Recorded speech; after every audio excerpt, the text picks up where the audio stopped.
वो हमें बहुत प्यार करती थी, लेकिन अफसोस वो बहुत बीमार रहती थी। दिन में 50-50 गोलियाँ खाती थी। उसे रोटी कम, दवा ज़्यादा चाहिए थी। एक दिन उसने मुझसे बड़े प्यार से कहा, अगर मैं मर गई तो आप रोना मत, आपको मेरी कसम है, और अपना और मुन्नी का ध्यान रखना। इतना सुन के मेरी आंखों में आंसू आ गए। मैंने कहा, तुम जल्दी ही ठीक हो जाओगी, चिंता मत करो। मैं अगले ही दिन फिर डॉक्टर के पास लेकर गया और मैंने डॉक्टर से काफ़ी विनती की कि वो उन्हें जल्दी ठीक कर दे, और डॉक्टर ने आश्वासन देकर घर भेज दिया।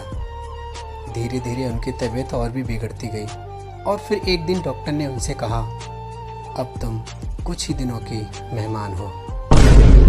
और वो वहीं रोने लगी। मैंने जैसे ही उन्हें रोते देखा, मैं दौड़ता हुआ आया और उनसे पूछा, लेकिन उन्होंने मुझे कुछ भी नहीं बताया।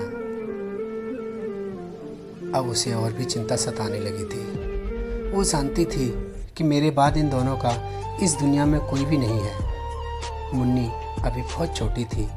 मुन्नी सबसे ज़्यादा समय अपनी मम्मा के पास गुजारती थी, लेकिन सब माँ को मालूम हुआ कि मैं अब कुछ ही दिनों की मेहमान हूँ।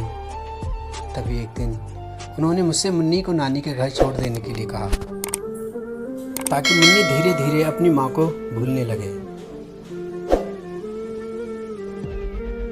मैंने मुन्नी को नानी के घर छोड़ दिया, लेकिन मैं अभी तक इन सब बातों से अनजान ही था। अब वो मुझे हर रोज़ गले लगाया करती थी, मुझे अपने हाथों से खाना खिलाती थी, और मुझे हर समय अपने ही पास बैठने को कहती थी, और मैं भी वैसा ही करता था जो उसे पसंद था।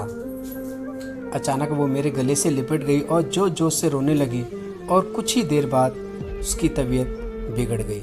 डॉक्टर के पास ले जाने के लिए मैंने जैसे ही गोद में उठाया कि उन्होंने दम तोड़ दिया। मैं जोर जोर से रोने लगा, और अब मुझे समझ आ गया था, वो जानती थी कि वो कुछ ही दिनों की मेहमान है, इसीलिए वो जाते जाते हर खुशी देना चाहती थी। मेरी ज़िंदगी अब वीरान हो चुकी थी। इधर अब मुन्नी भी घर लौट चुकी थी। वो इन सब बातों से बिल्कुल अनजान थी। वो बार बार मम्मा से मिलने को जिद करती थी, और मैं यही कहकर बात टाल दिया करता था, मम्मा जल्दी वापस आएगी, बहुत जल्दी वापस आएगी। ऐसा कोई दिन नहीं जाता था जिस दिन मुन्नी रोती ना हो। मुझसे उसका दर्द देखा नहीं जा रहा था।